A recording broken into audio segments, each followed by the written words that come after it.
never thought the sound of silence could be so loud until I moved into Ethan Crawford's mansion. He was a billionaire known for his charm, his perfect smile, and the empire he built from nothing. Everyone in town called him the man who could buy honesty. But money can't buy peace, and I learned that the hard way. When I took the job as his housekeeper, I was desperate. My mother was in the hospital, bills were piling up, and I didn't have any other option. The pay was too good to refuse, and Ethan seemed kind, almost too kind. "You'll find everything you need," he said on my first day, his voice calm but strangely hollow. The mansion was massive, almost sterile, like a museum where emotions were forbidden. Every room smelled of expensive cologne and polished marble. But something felt off. On the second day, I noticed small red lights glinting faintly in the corners of the rooms. At first I thought they were smoke detectors, but when I leaned closer, I realized they were cameras. Every single room had one, even the bathrooms. I froze. My heart started pounding in my chest as the realization sank in. He was watching everything. I didn't know what to do. Should I confront him? Should I quit? But I couldn't afford to lose this job. I tried to ignore it, to tell myself there was some logical reason, security maybe. But then I started hearing things.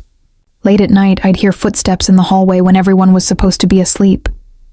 Once, when I turned a corner, I saw a shadow disappear behind a door that was always locked. I started feeling like a prisoner instead of an employee. Ethan would smile at breakfast, pretending everything was normal. But his eyes told a different story. They were cold, calculating, and restless. "You're safe here," he said one morning, his gaze fixed on me just a second too long. Safe. The word echoed in my mind like a cruel joke. Because deep down I knew I was being watched, not just by the cameras, by him. And there was something he didn't want anyone to see, something darker than his wealth could ever hide. Days turned into weeks, and the mansion began to feel less like a workplace and more like a trap. Every movement I made was haunted by the invisible gaze of those cameras. I tried to stay calm, convincing myself it was just paranoia, but the fear never left. One night, after finishing my cleaning rounds, I passed by Ethan's office. The door was slightly open, and I could hear muffled voices. Curiosity got the better of me. I peeked through the gap and saw him sitting in front of multiple monitors, each showing live footage from different rooms. My stomach twisted as I realized one of the screens showed my bedroom. He was watching me sleep, watching me change, watching every second of my life inside his house. I felt sick, but before I could step back, his voice cut through the air. "Enjoying the view?" I froze. He turned around slowly, his eyes locking onto mine. That calm smile was back, but it didn't reach his eyes. "I like to keep things under control," he said softly, almost like a confession. I stammered, trying to find words, but he stood up and walked toward me. "You shouldn't wander around this late," he said, brushing past me, his shoulder grazing mine. His tone was gentle, but the threat was clear. I ran back to my room, locked the door, and collapsed on the bed, trembling. That night, I unplugged every lamp, every clock, anything that could hide a lens, but I still felt watched. The next morning, Ethan acted as if nothing had happened. He served me breakfast himself, his hands perfectly steady. "Sleep well?" he asked, and I wanted to scream. But something in his eyes stopped me. Guilt. It was faint, like a crack in his carefully built mask, but it was there. For a moment I saw the weight behind his arrogance, the haunted look of a man who couldn't escape his own secrets. Maybe that's why he watched everyone else, because he couldn't bear to watch himself. That thought chilled me more than anything. I decided then I wouldn't just be a victim in his game. I'd find out what he was hiding, and I'd make him face the one thing he couldn't control: the truth. The next few days, I pretended everything was fine. I smiled when he smiled, laughed when he made a joke, and kept my eyes down whenever he entered the room. But inside, I was burning with fear and determination. I needed to know what he was hiding. There had to be a reason for all those cameras, something beyond control or obsession. Late one night, I waited until I heard his footsteps fade toward his room, then slipped out quietly. The mansion was silent except for the faint hum of the surveillance system. I followed the cables that ran along the baseboards, tracing them until they led me to a door in the basement I had never seen before. It was steel, heavy, and locked with a digital keypad. I tried to remember if I'd ever seen him type a code, but nothing came to mind. My hands shook as I pressed random numbers, hoping luck would save me. It didn't.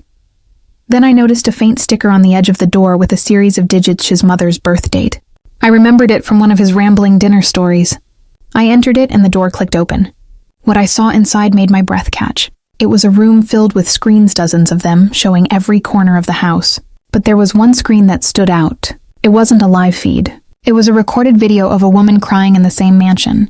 She was sitting on the floor begging, "Please, Ethan, just stop this." He stood over her, silent.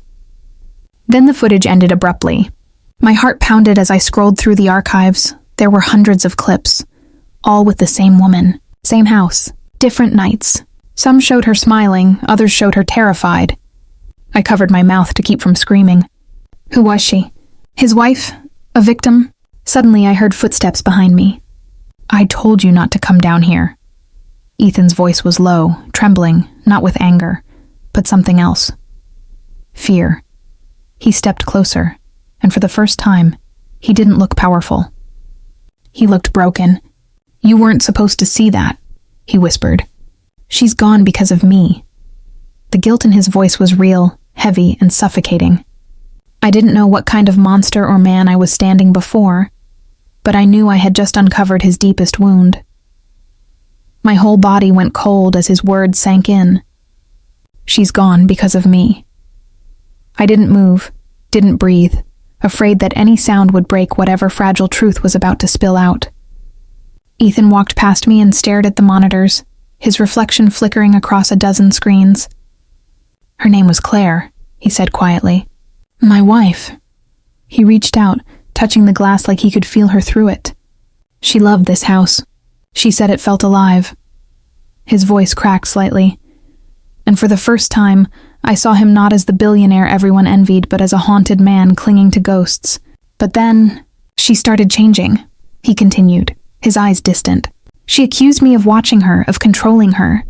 I didn't mean to. I just wanted to protect her. The cameras, they were supposed to keep her safe." His words trembled between guilt and self-justification, and I couldn't tell which side he believed more. "One night she tried to leave," he said. "We fought. She ran out into the storm and I didn't follow. I thought she'd come back." He swallowed hard. "They found her car in the river 3 days later."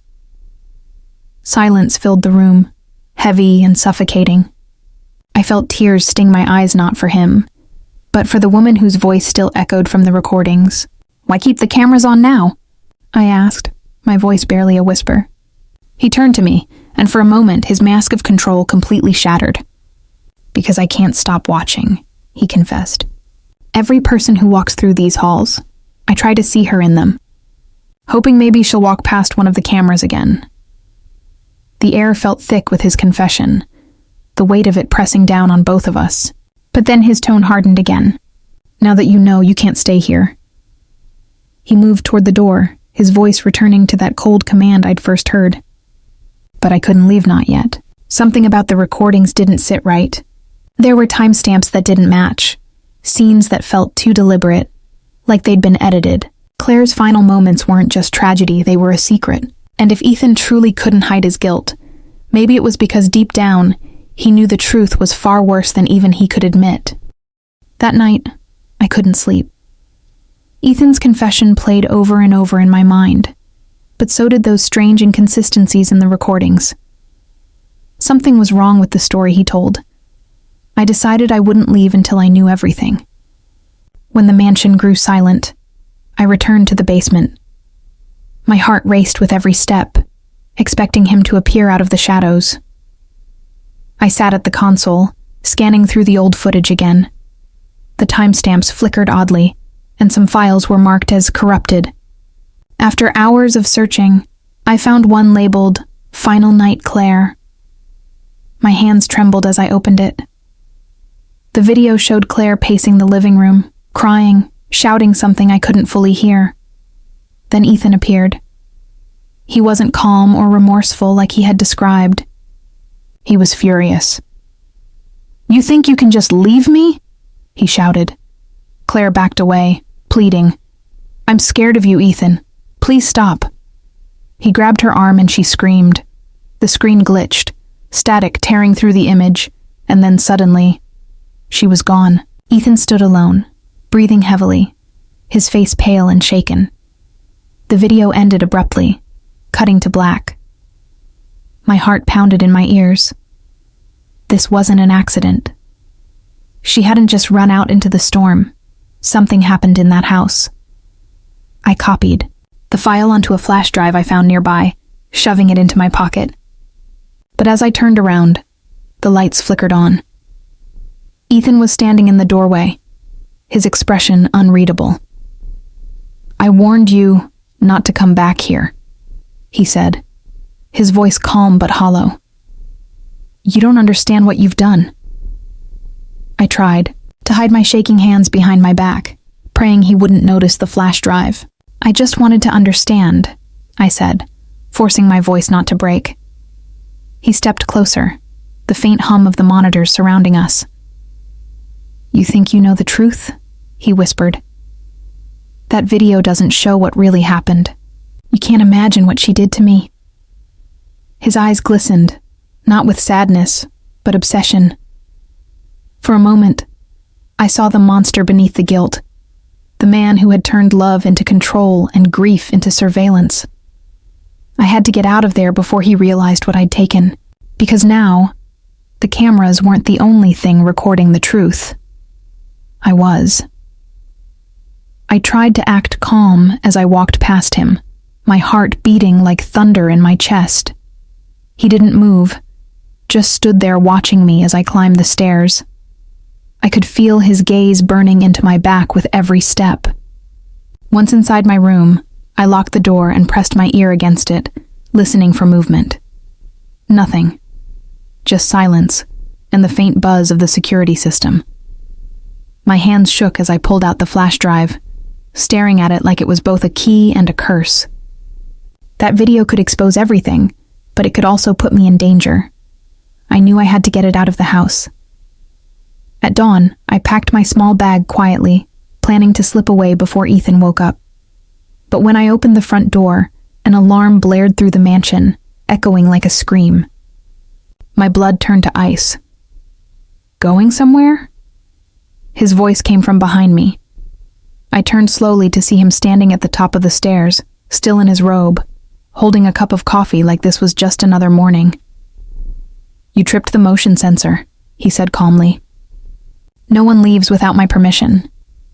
My mind raced. I couldn't let him know about the flash drive. "I just wanted some air," I lied, trying to keep my voice steady. He studied me for a long moment before walking down the stairs. "You're not like her," he murmured, almost tenderly. "Claire used to lie too. She thought she could hide things from me, but secrets always find their way to the light." He smiled faintly, but his eyes were sharp, searching. I knew he suspected something. "Breakfast," he said finally. "Then we'll talk." He motioned toward the dining room, his tone leaving no room for refusal. I followed, every step feeling heavier than the last. As he poured me coffee, I caught a reflection in the silver tray one of the cameras above us blinking red. Watching, recording, every lie, every breath, every heartbeat. I realized then, even if I escaped, he could still see me. The house wasn't just wired, it was alive, feeding off his obsession. And if I wanted to survive, I'd have to play his game long enough to beat him at it, because Ethan Crawford didn't just hide his guilt behind those cameras, she lived inside them. That day felt endless. Ethan acted as though nothing had happened, chatting about the weather, about business, about the flowers in the garden, while I sat across from him pretending to listen. My stomach churned with fear, but my mind was racing with plans. I needed to get the flash drive to someone outside, anyone who could see it before he realized it was gone. As soon as he left for a meeting in his office, I rushed to the back of the mansion and found the gardener, an old man named Luis who barely spoke English but was kind to me. I slipped him a note with the flash drive wrapped inside, whispering, "Take this to the police, please." He nodded hesitantly and tucked it into his pocket. For a moment, I felt a flicker of hope until I saw one of the security cameras turn toward us. My blood ran cold. Minutes later, Ethan appeared in the garden, his calmness gone, his eyes dark with fury. "Where's Luis?" he demanded. I stammered something about not knowing, but he didn't believe me. He stormed toward the gate, and when he returned 10 minutes later, his hands were clenched into fists. "He's gone," he said, his voice low, controlled. "You should have trusted me." I realized then that Ethan wasn't just watching to feed his guilt, he was watching to erase it. Every person who discovered his secret disappeared, their silence swallowed by those walls. I felt trapped again, but this time, I knew I had one advantage. He thought I was still scared. I forced tears, pretending to break down. "I'm sorry," I whispered. "I shouldn't have gone into the basement. I was just curious." His face softened slightly, pride flickering through his expression. "Curiosity can be dangerous," he said, placing a hand on my shoulder. "But I'll forgive you." I nodded, lowering my gaze, hiding the fire that had just sparked inside me. He didn't know that before Luis left, I had taken a photo of the flash drive on my phone, along with screenshots of the video files. I had evidence, and I was going to use it. I just needed one chance to escape the mansion, and the man who couldn't stop watching his own sins replay on the screens he built to hide them. That night, the mansion felt heavier than ever, every sound sharper, every shadow darker. I stayed in my room, pretending to read, pretending to rest, but my thoughts were racing. I replayed the footage in my mind, the way Ethan had looked at Claire, the way the video ended too suddenly. I didn't believe his story anymore. I believed he'd done something terrible and buried it behind those blinking red lights. Around midnight, I heard footsteps in the hallway. Slow, careful. They stopped right outside my door. I held my breath. Then, the doorknob turned slightly but didn't open. A few seconds later, the sound faded away. I waited a full minute before moving, quietly pulling my phone from under the pillow. I opened the hidden folder where I'd saved the photos of the video files. If I could get to town by morning, I could send them anonymously to the police. I packed my bag, heart pounding, and crept out. The mansion was dark except for the dim glow of the surveillance screens downstairs. I moved silently, but the house creaked beneath my feet like it wanted to betray me. As I reached the front door, I glanced back and froze. Ethan was standing at the top of the stairs, his face half hidden in shadow. "You can't sleep either, can you?" he asked softly, his tone almost kind. I swallowed hard. "Just needed some air," I said. He started walking down the steps slowly, deliberately. "You remind me of her," he murmured. "Always sneaking around, always afraid." His voice broke into a quiet laugh that made my skin crawl. "You think I don't know what you've done?" He took another step forward. "You sent my pain out there to strangers, didn't you?" My blood went cold. He knew. Somehow he had seen Luis. Maybe he'd caught him on one of the outside cameras. "Ethan, please," I said, my voice shaking. "You don't understand." He smiled faintly. "No, I understand perfectly. Guilt isn't something you hide, it's something you live with. And now, so will you." He lunged forward and I ran, bolting through the side hallway toward the kitchen. The alarm shrieked again as I slammed through the back door into the freezing night air. I didn't look back. I just ran, praying the darkness would finally hide me from the man who watched everything but could never face himself. The cold night air sliced through me as I sprinted across the wet grass, my shoes sinking into the mud with every desperate step. Behind me, I could hear Ethan shouting, his voice echoing across the vast estate, growing louder with every second. "You can't run from the truth," he screamed, and that phrase sent a chill down my spine. My lungs burned, but I didn't stop. I followed the dim outline of the garden path that led to the outer gate. For a brief moment, I thought I might actually make it, but then the floodlights flickered on. turning night into blinding white. The cameras, the same ones that had watched me for weeks, now tracked my every movement. Ethan's security system wasn't just for recording, it was for hunting. A loud click echoed through the yard, and the gate in front of me locked automatically. Trapped. I spun around, my chest heaving, and saw Ethan walking toward me through the mist, calm, composed, barefoot on the wet ground. His robe clung to him, his expression twisted between sorrow and rage. "You think I'm the villain here," he said softly, stepping closer. "But everything I did was for love. For her." He pointed toward the cameras above us. "These are all I have left. They remember what I can't forget." I shook my head, tears blurring my vision. "You didn't love her, Ethan. You controlled her. And now you're trying to do the same to me." He stopped, his face tightening, his jaw trembling slightly. "I never meant for it to happen," he whispered. "She fell, I didn't push her. I swear." But even as he spoke, guilt radiated from him like heat. I could see the torment in his eyes, the war between truth and denial. "Then let the world see it," I said, holding up my phone. His eyes widened as he realized what I had proof. "If you come any closer, I'll send it all," I warned. He froze, breathing hard, his hands trembling. For the first time, he looked small, fragile, human. "She wouldn't forgive me," he whispered. "And neither will you." Then, without another word, he turned and walked back toward the mansion, the lights flickering behind him as if the house itself exhaled.